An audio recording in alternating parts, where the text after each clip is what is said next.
Hello friend, welcome back to my channel. તો friend, આજે આપણે એક બ્લાઉઝમાં મિરર વર્ક કરીશું। તો એ કેવી રીતે કરશું તે જોવા તમે વિડીયોને છેલ્લે સુધી જુઓ। અને જો તમારે મિરર વર્ક શીખવું હોય તો મારા બધા વિડીયો જોઈ અને તમે શીખી શકો છો।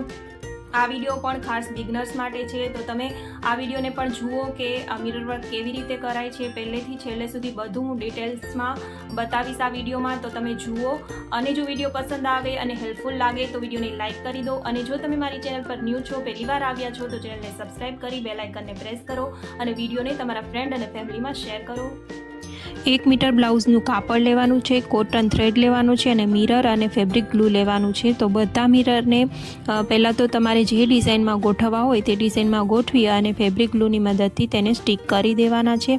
તો આ રીતે હું બેક સાઈડમાં વર્ક કરવાની છું। તો બેક સાઈડમાં મેં બધા મિરરને સ્ટિક કરી દીધા છે આ પેટર્નથી। તો લંબચોરસ મિરર હું વર્ક કરીશ અને ચોરસ છે અને ત્રિકોણ છે। તો આ 3 ટાઈપના મિરર છે તે હું અત્યારે ભરી રહી છું।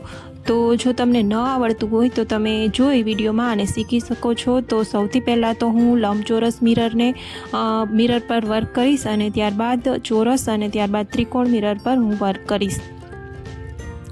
અને કાપડની વાત કરીએ તો અહીં મેં કોટન જે સિલ્ક કોટન કાપડ આવે છે, કોટન સિલ્ક, તે લીધું છે। તો આમાં કોટન પણ ચાલે બ્લાઉઝમાં, તો તમારે જે મેચિંગ હોય તેવું કાપડ તમે લઈ શકો છો। બહુ પાતળું પણ નહીં અને જાડું પણ નહીં, મીડિયમ કાપડ લેવાનું છે। અને જો કોટન સિલ્ક કાપડ છે તે સેજ ચમકવાળું કાપડ આવશે અને જે કોટન કાપડ છે તે ડલ આવશે। તો તમને જે ઠીક લાગે તે કાપડ તમે લઈ શકો છો।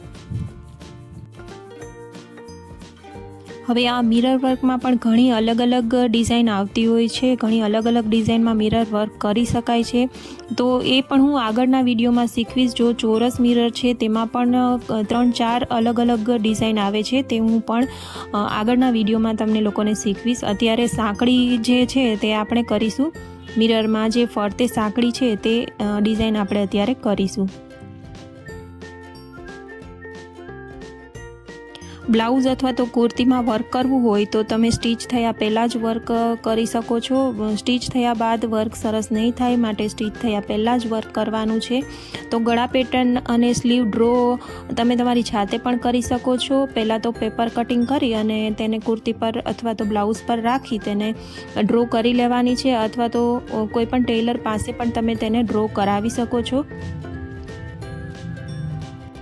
અહીં હું બ્લાઉઝની બેક સાઈડ પર વર્ક કરી રહી છું। તો આગળની સાઈડ છે ત્યાં હૂક આવશે, માટે બેક સાઈડ પર વર્ક કરું છું। જો તમારે આગળની સાઈડ વર્ક કરવું હોય તો પાછળની સાઈડ હૂક આવે। અને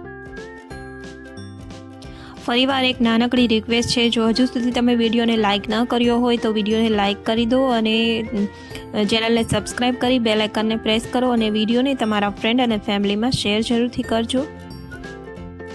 અને હા, મને ઘણીવાર એવી કમેન્ટ મળે છે કે આ જે વર્ક બધું તમે કરો છો, જ્વેલરીનું છે અને આ કુર્તીનું અથવા તો બ્લાઉઝનું વર્ક છે તે તમારા માટે કરો છો। તો હું એ ડાઉટ પણ તમારો ક્લિયર કરી દઉં કે આ બધું વર્ક છે તે હું મારા માટે નથી કરતી, બધું કસ્ટમરનું જ હોય છે। હા, અમુક છે જે મારા માટે કરું છું, પણ મોસ્ટ ઓફ કસ્ટમર માટે જ હું બધું બનાવું છું।